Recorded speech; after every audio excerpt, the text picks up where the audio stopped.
Demos furniture, the ultimate Onam fest. ആഘോഷിക്കാം ഈ ഓണക്കാലം ഡിമോസിനൊപ്പം. നിർമ്മല സീതാരാമൻ തന്നെ കമ്മ്യൂണിസ്റ്റുകാരെ കുറിച്ച് അങ്ങനെ പറയണം. ബ്രിട്ടീഷുകാർക്ക് 10-11 മാപ്പപേക്ഷ കൊടുത്ത സവാർക്കറുടെ അനുയായിയാണ്. BBC കണക്ക് പ്രകാരം 11. സവാർക്കറുടെ ഗ്രാൻഡ് നെഫ്യൂവിൻ്റെ കോടതിയിലെ സാക്ഷ്യപ്രകാരം 10. ഒരു ദിവസം പോലും പാർലമെൻറ്റിൽ വരാത്ത ഭയന്നോടുന്ന മോഡിയുടെയും അമിത്ഷയുടെയും അനുയായിയായ നിർമ്മല സീതാരാമൻ തന്നെ കമ്മ്യൂണിസ്റ്റുകാരെ കുറിച്ച് ഇങ്ങനെ പറയണം.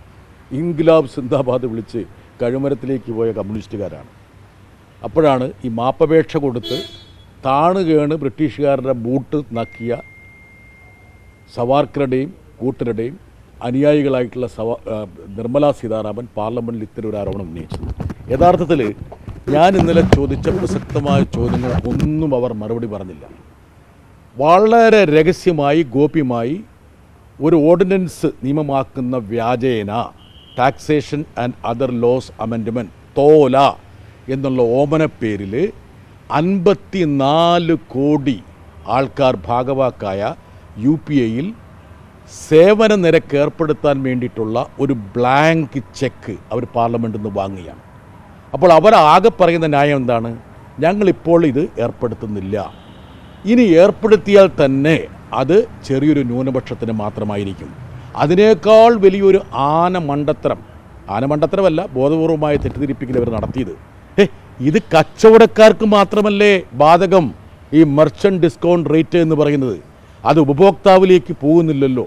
അപ്പോൾ ഞാൻ അവരോട് ചോദിച്ചു, ലോകത്തിലെവിടെയെങ്കിലും സാമ്പത്തിക ശാസ്ത്രത്തിൽ കച്ചവടക്കാർക്ക് മേൽ ചുമത്തുന്ന ഭാരം ഉപഭോക്താവിലേക്ക് പോകാതിരിക്കുന്നൊരു സാഹചര്യം ഏതെങ്കിലും കാലഘട്ടത്തിൽ ഉണ്ടായിട്ടുണ്ടോ?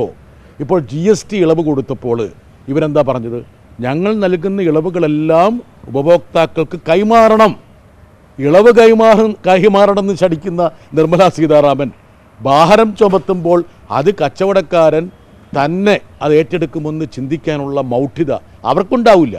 കബളിപ്പിക്കലാണ്. മാത്രമല്ല ഈ നിയമം വളരെ അധാർമികവും നിയമവിരുദ്ധമാണ്. എന്താ കാരണം? ഒരു കണക്കുകളും അവതരിപ്പിക്കാതെ ഒരു ബ്ലാങ്കറ്റ് അപ്രൂവലാണ് അവരെടുക്കുന്നത്. ഞാൻ കൃത്യമായി അവിടെ പറഞ്ഞൊരു കാര്യമുണ്ട്. നിങ്ങൾ കണക്ക് പറ, ഏതൊക്കെ വിഭാഗങ്ങളെയാണ് ഇത് ബാധിക്കാൻ പോകുന്നത്, ഏതൊക്കെ ഇടപാടുകൾക്കാണ് ഈ സേവന നിരക്ക് ബാധകമാകാൻ പോകുന്നത്. ഒരു മറുപടിയും അവർ പറഞ്ഞില്ല. അവർ കൺകെട്ട് നടത്തി, അവർ പാർലമെൻറ്റിൽ നിന്ന് ഒളിച്ചോടി, ചില വീരവാദങ്ങൾ അവർ മുഴക്കി. എനിക്ക് അവരോടൊരു അഭ്യർത്ഥനയുണ്ട്. അവരുടെ കുടുംബത്തിൽ തന്നെയുള്ള ആൾക്കാർ പറയുന്നത് അവർ കേൾക്കണം. കുടുംബത്തിലെ തന്നെ സാമ്പത്തിക ശാസ്ത്രനായിട്ടുള്ള പരകാല പ്രഭാകർ പറഞ്ഞിട്ടുണ്ട്, ഇവരുടെ ഈ സാമ്പത്തിക നയം ഇന്ത്യയെ തകർത്തിരിക്കുകയാണ്. വൂഡോ എക്കണോമിക്സാണ് നടത്തുന്നത്. അതായത് രാജ്യത്തിൻ്റെ സാമ്പത്തിക ഭദ്രതയെ താറുമാറാക്കുന്ന താൽക്കാലിക സാമ്പത്തിക നടപടികളുമായിട്ടാണ് ഈ സർക്കാർ മുമ്പോട്ട് പോകുന്നത്. അതിന് വലിയ വില ജനങ്ങൾ കൊടുക്കേണ്ടി വരുന്നു എന്ന് പറഞ്ഞത് മറ്റാരുമല്ല, പരകാല പ്രഭാകരാണ്. അവരുടെ വാക്കുകളെങ്കിലും കേൾക്കാനുള്ള ഒരു മര്യാദ നിർമ്മല സീതാരാമൻ കാണിക്കണമെന്നാണ് എൻ്റെ അഭിപ്രായം. അതുപോലെ തന്നെ സഭയിലെ പാർലമെൻറ്റിൽ, അപ്പോൾ നിങ്ങൾ ഇന്ത്യ സഖ്യത്തിലെ പ്രധാനപ്പെട്ട അംഗം കൂടിയാണ്. ഇന്ന് എന്തായിരിക്കണം അമിത്ഷാ സംസാരിക്കാൻ അനുവദിക്കുമോ, അല്ലെങ്കിൽ അമിത്ഷായുടെ സംസാരിക്കുമെന്ന് കിരൺ റിജിജു പറയുന്നു. എന്താണ് ഇതിൻ്റെ? 17 ദിവസമായിട്ട് പാർലമെൻറ്റിൽ വരാത്ത ഒരാളാണ് കേന്ദ്ര ആഭ്യന്തരമന്ത്രി. ഞാനിതിൻ്റെ റെക്കോർഡ് പരിശോധിച്ചു. സ്വതന്ത്ര ഇന്ത്യയുടെ ചരിത്രത്തിൽ ഇന്നേ വരെ ഒരു ആഭ്യന്തരമന്ത്രി ഇത്രയും ദിവസങ്ങൾ സഭയിൽ നിന്ന് വിട്ടുനിന്നിട്ടില്ല. സാധാരണഗതിയിൽ ഒരു ആഭ്യന്തരമന്ത്രി അദ്ദേഹവുമായി ബന്ധപ്പെട്ട നിയമനിർമ്മാണങ്ങൾ നടക്കുമ്പോഴെങ്കിലും പാർലമെൻറ്റിൽ വരും.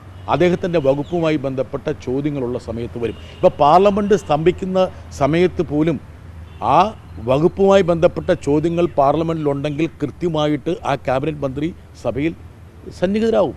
അതാണ് എൻ്റെ രീതി. 17 ദിവസം പാർലമെൻറ്റിൽ വരാതെ ഈ പാർലമെൻറ്റ് അവസാനിക്കാൻ 48 മണിക്കൂർ മാത്രം ബാക്കിയുള്ളപ്പോൾ അമിത്ഷാ വന്ന് പ്രസംഗിക്കും. പ്രസംഗമല്ല നമ്മൾ പറഞ്ഞത്. അതായത് 20-ാം തീയതി നടന്ന വിദ്യാർത്ഥികളുടെ പാർലമെൻറ്റ് മാർച്ചുമായി നടന്ന പോലീസ് കേന്ദ്രസേന അതിക്രമങ്ങളെക്കുറിച്ചും ആരാണ് വെടിവെക്കാൻ ഉത്തരവിട്ടതിനെക്കുറിച്ചുമുള്ള ഒരു സ്റ്റേറ്റ്മെൻറ്റ് നടത്തണമെന്നാണ്. അതല്ല ഇപ്പോൾ പറയുന്നത്. അമിത്ഷാ വന്ന് പ്രസംഗിക്കും. അദ്ദേഹത്തിൻ്റെ പ്രസംഗം കേൾക്കാൻ വേണ്ടിയിട്ടാണോ ഞങ്ങൾക്ക് താല്പര്യം? അത് അവരുടെ അനുയായികൾ വേണേൽ കേട്ടോട്ടെ. അതുകൊണ്ട് ഈ പറയുന്ന പ്രതിപക്ഷത്തിൻ്റെ ആവശ്യങ്ങൾ അംഗീകരിക്കാതെ മുമ്പോട്ട് പോയാൽ പാർലമെൻറ്റ് സ്തംഭനം തുടർന്നും മുമ്പോട്ട് പോകുന്നു. അതുപോലെ തന്നെ ഇടയ്ക്കിടയ്ക്ക് ഗോൾ പോസ്റ്റ് മാറ്റുന്നതാണ്. അതായത് ഇപ്പോൾ അയോധ്യ ചർച്ച വേണമെന്നുള്ളത് ഇപ്പോൾ ഉന്നയിക്കുന്നു. നേരത്തെ അമിത്ഷാ മറുപടി പറഞ്ഞാൽ മതി എന്നാണ് പറഞ്ഞത്. അതായത് സർക്കാരിൻ്റെ ഗോൾ പോസ്റ്റിലൂടെ ഗോള് വീണ ശേഷമാണല്ലോ ഇവരൊന്ന് അനങ്ങിയത്. ഗോള് വീണ ശേഷമാണല്ലോ ധർമ്മേന്ദ്ര പ്രധാൻ എന്നുള്ള ഒരാൾ ഔട്ടായിപ്പോയത്, ആ വിക്കറ്റ് തെറിച്ചത്. അപ്പോൾ ഗോൾ പോസ്റ്റ് ആരാണ് ഉണ്ടാക്കിയെന്നും ആരുടെ ഗോൾ പോസ്റ്റിലാണ് ബോൾ വീണതെന്നും ഒക്കെ എല്ലാവർക്കും അറിയാം. ഈ പാർലമെൻറ്റ് സമ്മേളനം ആരംഭിക്കുന്ന ആദ്യ ദിവസം തന്നെ ഞങ്ങൾ മുന്നോട്ട് വച്ച വിഷയങ്ങളിലൊന്നാണ് ഈ പറയുന്ന അയോധ്യ. 3 വിഷയങ്ങളാണ് മുമ്പോട്ട് വെച്ചത്. 1 വിദ്യാർത്ഥികളുടെ പ്രക്ഷോഭം, 2 അയോധ്യ, 3 എത്തനോൾ പെട്രോൾ എന്ന് പറയുന്ന വലിയ ഭീമമായ തട്ടിപ്പ്. ഈ 3 വിഷയങ്ങൾ ഞങ്ങൾ ആദ്യത്തെ ദിവസം തന്നെ ഞങ്ങൾ മുന്നോട്ട് വച്ചതാണ്. അത് വേണമെങ്കിൽ പഴയ പത്രത്താളുകളിലേക്ക് നോക്കിയിട്ട്, അതല്ലെങ്കിൽ പഴയ ഡിജിറ്റൽ ഗ്രൂപ്പിലേക്ക് നോക്കിയിട്ട് അവർക്ക് കണ്ടെത്താനേ ഉള്ളൂ.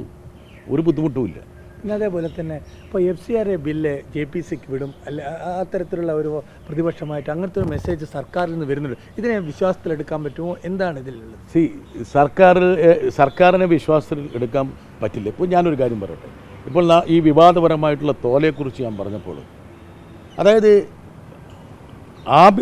ധനമന്ത്രിയും അതുപോലെ പ്രധാനമന്ത്രിയും ഔദ്യോഗികമായി പറഞ്ഞൊരു കാര്യമുണ്ട്. ഇത് വളരെ ശ്രദ്ധേയമായിട്ട് നമ്മൾ മനസ്സിലാക്കേണ്ട ഒരു കാര്യമാണ്. അതായത് ഈ national payment corporation of India ഉണ്ടാക്കിയ സമയത്ത് അവർ ആഹ്വാനം ചെയ്തു, ഇന്ത്യയിലെ എല്ലാ ജനങ്ങളും ഈ കറൻസി വിനിമയത്തിൽ നിന്ന് ഈ ഡിജിറ്റൽ സമ്പ്രദായത്തിലേക്ക് മാറണം. അങ്ങനെ 55 കോടി ജനങ്ങൾ ഈ UPയുടെ കീഴിൽ വന്നു. നിങ്ങൾ മനസ്സിലാക്കണം, ഒരു വർഷത്തെ ആ UPയിലെ ക്രയവിക്രയം എന്ന് പറഞ്ഞാൽ നമുക്ക് സങ്കല്പിക്കാൻ പറ്റാത്ത എമൗണ്ടാണ്. 314 ലക്ഷം കോടി രൂപ. 314 ലക്ഷം കോടി രൂപ 50ഓ 55ഓ ബാങ്കുകളും ഫൈനാൻസ് കമ്പനികളും കൂടി ചേർന്ന് ഉണ്ടാക്കിയതാണ്. പ്രധാനമന്ത്രിയും ധനമന്ത്രിയും എത്രയോ തവണ പ്രഖ്യാപിച്ചു ഈ UPA സംവിധാനം പരിപൂർണമായിട്ടും സൗജന്യമായിരിക്കുമെന്ന്. അതല്ലേ ഇപ്പോൾ ലംഘിച്ചത്? ഈ സർക്കാർ നൽകി ഏതെങ്കിലും വാഗ്ദാനങ്ങൾ, പറഞ്ഞിട്ടുള്ള ഏതെങ്കിലും കാര്യങ്ങൾ അവർ ഇറങ്ങിക്കയറുന്നുണ്ടോ? അല്ലടോ ശരത്തെ, 63 രൂപ മറ്റേ ഡോളറും രൂപയുമുള്ള വിനിമയ നിരക്ക് വന്നപ്പോൾ ഈ ഡൽഹിയുടെ അഴിമതി കാരണമാണ് ഈ രൂപയുടെ വില ഗണ്യമായിട്ട് കൂപ്പുകുത്തുന്നതെന്ന് പറഞ്ഞ ആളിലോട് നരേന്ദ്രമോദി. അത് കഴിഞ്ഞ് ഇപ്പോൾ എന്താ ഡോളറിൻ്റെ വില 96, 97, 98, ഇപ്പോൾ സെഞ്ചുറി അടിക്കാൻ പോവുകയാണ്. അതുപോലെ പെട്രോളിന് 40 റുപ്യയാക്കിയാൽ എന്താണ് പ്രശ്നം? 40 രൂപയെ പിടിച്ച് നിർത്തുമെന്ന് പറഞ്ഞ ആളാണ് നരേന്ദ്രമോദി. ഇപ്പോൾ പെട്രോളിന് എത്രയാണ്? 100, 110, 105. അവർ പറഞ്ഞ ഏതെങ്കിലും കാര്യം, 15 ലക്ഷം രൂപ അക്കൗണ്ടിലിടുന്ന കാര്യം അത് മറന്നേക്കും. അത് മൂപ്പർ പ്രചരണത്തിൽ പറഞ്ഞാൽ വിചാരിക്കുക. ബാക്കി ഏതെങ്കിലും കാര്യത്തിൽ അവർ പറഞ്ഞിട്ടുണ്ടോ? ഇപ്പോൾ ഞാനൊരു കണക്ക് പരിശോധിക്കുമ്പോൾ, അതായത് ഈ പെട്രോളിയം ഡീലേഴ്സിൻ്റെ ഒരു കണക്ക് എനിക്ക് അവർ അയച്ചു തന്നു. ഇന്ത്യയിൽ 1,25,000 പെട്രോൾ പമ്പുകളുണ്ട്. പൊതുമേഖലാ എണ്ണ കമ്പനികളുടെ തന്നെ 1 ലക്ഷം പെട്രോൾ പമ്പുണ്ട്. ഇവർ ഇപ്പം പെട്രോളിന് വില കൂടുതലായതുകൊണ്ട് ആൾക്കാർ 2,500, 3,000, 4,000 ഇപ്പോൾ പെട്രോൾ അടിക്കുന്നത് വെച്ചാൽ വീണ്ടും വണ്ടി ഈ പറഞ്ഞ പെട്രോൾ പമ്പിലേക്ക് പോയിട്ട് അടിക്കാൻ പറ്റാത്തതുകൊണ്ട് ഈ പറഞ്ഞ 3,000, 4,000 രൂപയ്ക്കൊക്കെയാണ് 5,000-ക്കൊക്കെയാണ് അടിക്കുന്നത്. ഇപ്പോൾ ഇവരുടെ കണക്ക് പ്രകാരം അവർ പരിശോധിച്ചപ്പോൾ നാമമാത്രമായ ഒരു ശതമാനമാണ് ഈ UPയുടെ കാര്യത്തിൽ സേവന നിരക്ക് ചുമത്തുന്നെങ്കിൽ ഒരു പമ്പിന് 2,000 രൂപയോ 3,000 രൂപയോ ഒരു ദിവസം ബാധ്യത വന്നാൽ തന്നെ 10-10,000 കോടി രൂപയുടെ അധിക ഭാരം കൺസ്യൂമേഴ്സിന് വരും. ഒരു സെക്ടറിൻ്റെ കാര്യം പറയുന്നത്, ബാക്കി സെക്ടേഴ്സല്ല ഞാൻ പറയുന്നത്. അപ്പോൾ ഏതൊക്കെ രൂപത്തിലാണ് ജനങ്ങളെ പിഴിയുന്നത്, എന്ത് വാഗ്ദാന ലംഘനമാണ് ഇവർ നടത്തുന്നത്? അത്തരത്തിലുള്ള നഗ്നമായിട്ടുള്ള വാഗ്ദാന ലംഘനം നടത്തുന്ന ഇവരിപ്പോൾ ഈ ബില്ല് JPCക്ക് വിടുമെന്ന് പറയുമ്പോൾ ഞങ്ങൾക്ക് വിശ്വാസമില്ല. വിടട്ടെ. മാത്രമല്ല എത്രയോ നിയമങ്ങൾ അവർ ഈ പറയുന്ന പോലെ JPCക്കും സംയുക്ത പാർലമെൻ്ററി സമിതിക്കും വിടുമെന്ന് പറഞ്ഞിട്ട് വിടാതെ അത് അവർ പാസ്സാക്കിയിട്ടുണ്ട്.